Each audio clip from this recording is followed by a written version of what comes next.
Hey, what's going on guys, my name is Gamertag and I'm back for your daily Fortnite video. In today's video I'll be discussing how to improve your aim in Fortnite Battle Royale. Now if you guys are going to enjoy today's video, a like would be very much appreciated. On the contrary, if you genuinely dislike today's video, feel free to leave a dislike. I'd also appreciate a comment with constructive criticism on what I can improve on for future videos. Also, if you're new around here and would like to be notified whenever I come out with more daily Fortnite content like this in the future, then feel free to subscribe, as well as turning on post notifications.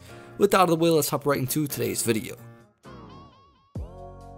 Now, aim and accuracy, which are both essentially the same things, are one of the most important factors in becoming a skilled player in Fortnite Battle Royale. So improving your aim and trying to increase your accuracy is something that's going to be very beneficial for you. There are a few factors that definitely makes a player good at the game, or at least differentiates their game style, meaning you can tell whether a player is good or bad at the game. And improving your aim is one of the most important aspects in that.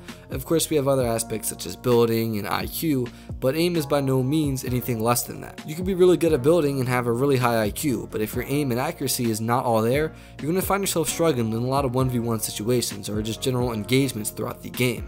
So having a high amount of accuracy and a decent aim in the game is going to be one of the most important factors and aspects in becoming an advanced player, or at least better than the majority of the people you come across. So whether you have terrible accuracy and your aim is just completely off, or even if you think you have a really high amount of accuracy and your aim's better than most people, this video still will benefit you in one way or another, as it's not how to get good aim, it's how to simply improve your aim from what it is as of right now. So let's hop right into that. Now there's a few things that I've done that have improved my aim, and that I know of other people that have done to improve their aim as well. Now I'm not going to try to sugarcoat it or give myself some credibility that realistically has not been earned. I don't have outstanding accuracy, or accuracy that I would say is like in the top 1%. I've definitely seen my accuracies better than just about everyone's that I tend to come across in game, but of course we have players on a completely different scale than I am on, such as like pro players like maybe Ghost X or Innocent or Face Sway or whatever the case might be. Those players have way better accuracy than I have. However, I'm not ignorant to the situation. I think I have really good accuracy nonetheless. Enough of a good accuracy and at least some credibility to be showing you guys how to improve on that. Now, how to improve accuracy, or at least the ways and methods that I use, as well as I know of a few other pro players use to improve their accuracy, and always try to make it better than what it was the day before. Now I'm going to hop into a very obvious one, and one that I actually didn't talk about in a previous video that I made talking about ways to improve your accuracy, and this is for players that aren't using a mouse. So I think if you're on Nintendo Switch, this will help for you. Obviously if you're on PS4 or Xbox controller, or a controller on PC, anything that again is not a mouse and keyboard. And this is the aim assist. That is one of the most controversial topics that is constantly being discussed about Fortnite, or controller Fortnite rather. PC players are constantly whining about controller players having aim assist, when realistically that's our only hope and our only savior for having aim. If you were to put a player with no aim assist on a controller versus someone on mouse and keyboard, the advantage that a keyboard or PC player is going to have against them is astronomical, and realistically there'd be no point in playing the game if you're using a controller. So I know that's a very controversial topic and a huge debate going on within the Fortnite community, and I think that my opinion or factual representation of it completely stumps any other argument. Aim assist is by all means needed on controller, and it's needed the way that it is. I don't think that it's very overpowered by any means, or it gives the controller player an advantage over other players. However, we can use what we are given to our advantage, just as a PC player could. So if you're on controller, use what's given to us to our advantage. You're probably wondering, well, most games have aim assist, so what could I be talking about? This game just tends to have a little bit of a higher aim assist, well, at least with certain items in your inventory, such as the Desert Eagle, or hand cannon rather. This one has a very high rate of aim assist. Weapons such like the pump or tac obviously aren't quite all there, and of course we have weapons like the sniper, which has zero aim assist pretty much. But again, we have the hand cannon as well as general ARs that have a high rate of aim assist. Now you've probably heard of the term thrown around maybe a little bit, where people will mention spamming L2 or left trigger, meaning literally spamming it while you're taking shots at someone. So if you watch content creators and you see that they're in a close engagement or a 1v1 and they're taking shots at somebody, you'll see that when they're taking shots they steadily aim in and out of their weapon consistently. Every like second they're aiming in and out over and over and over again while keeping a constant rate of shots.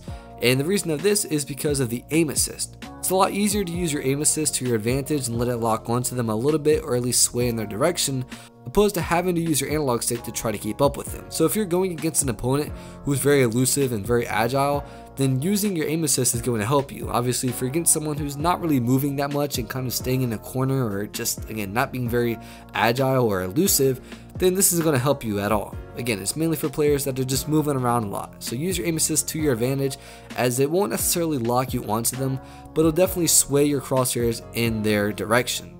Again, this is more useful for ARs in like a medium range gunfight, and then as well as like hand cannons for long range. Hand cannons probably have it the best.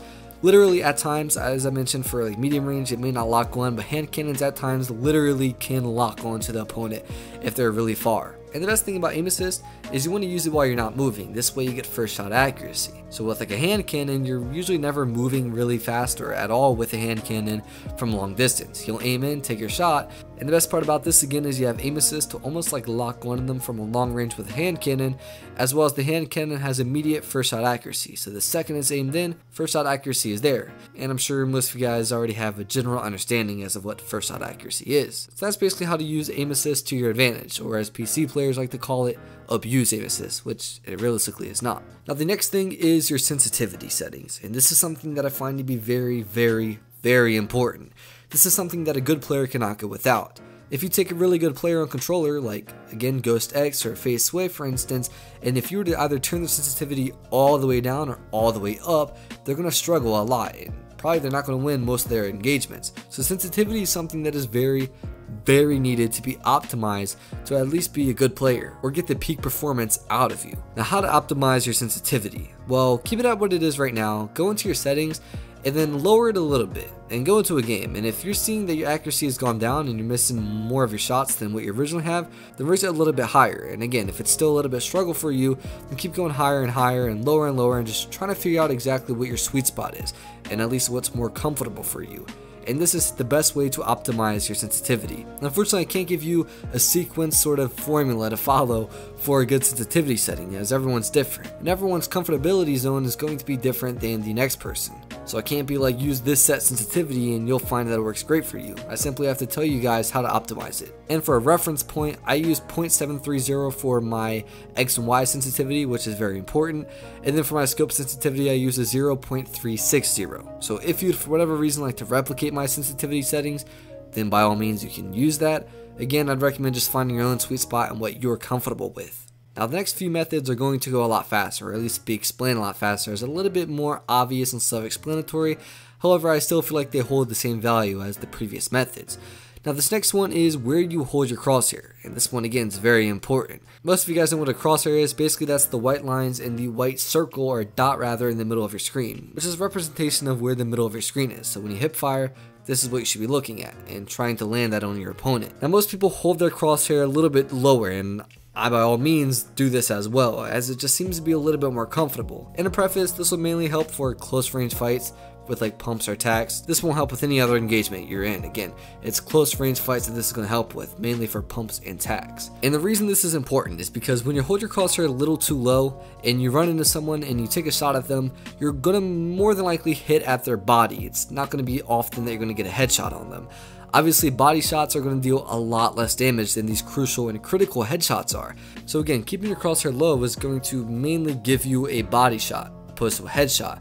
So if you raise it just a little bit, maybe like 10 to 20% as of what it is right now, and try to keep it on level with what your opponent's head would be at if you were to just run into them, then this is where we should be keeping it. It's going to by all means increase our probability of getting that initial headshot, which can deal 200 plus damage and give us a one-shot elimination. And this is why most of the time you're getting these like 30 to 40 hits with your pump, which is going to be obviously very frustrating and annoying, which we all complain about at one point or another. So raising your crosshair to about eye level or head level in general is going to allow us to deal 150 to 200 and get these one-shot elimination on opponents that they seem to be getting on us. Now for the fourth method, this is going to be actually creative maps that have already been made from other players that are simply made to help you improve your aim and accuracy. Now essentially how to get into those creative maps, all you want to do is load into a creative game, go up to one of the main rifts, hold X or square, and this will allow us to change the code for it and enter the code that you'll see on the top of the screen right now. And I'm also giving you guys a display of what one of these looks like.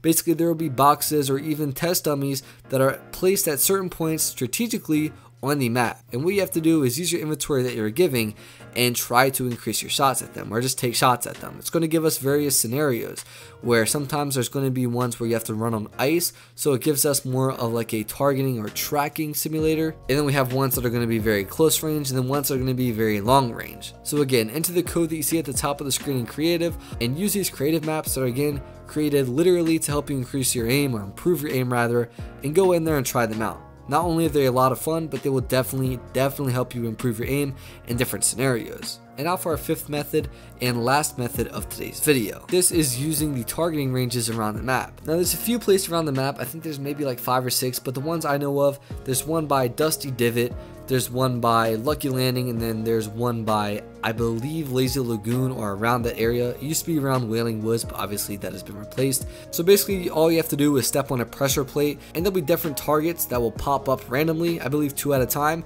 and you have to just take your shot at them. Obviously if you hit them, it'll go down and another will pop up. Basically like the whack-a-mole game mode that's in the arcades. You shoot one and then another one pops up. Or for the whack-a-mole, you hit one and another one pops up. So that's basically what is happening here. A really cool part about this, or a cool feature, is that it actually keeps your score, which is why I kind of like these.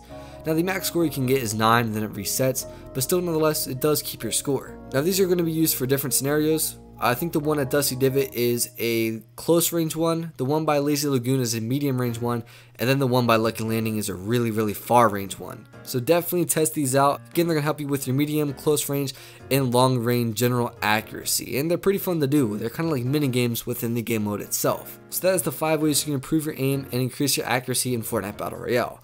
Hopefully you guys found this video helpful and learned something new. If you did, I would appreciate a like down below. Now on the contrary, if you disliked today's video, feel free to leave a dislike. I'd also appreciate a comment with some constructive criticism on what I can improve on for future videos. Also, if you're new around here and would like to be notified whenever I come out with more daily Fortnite content like this in the future, then feel free to subscribe. With that being said, my name is Gamertag. Thank you all for watching, and I will see you tomorrow. Adios.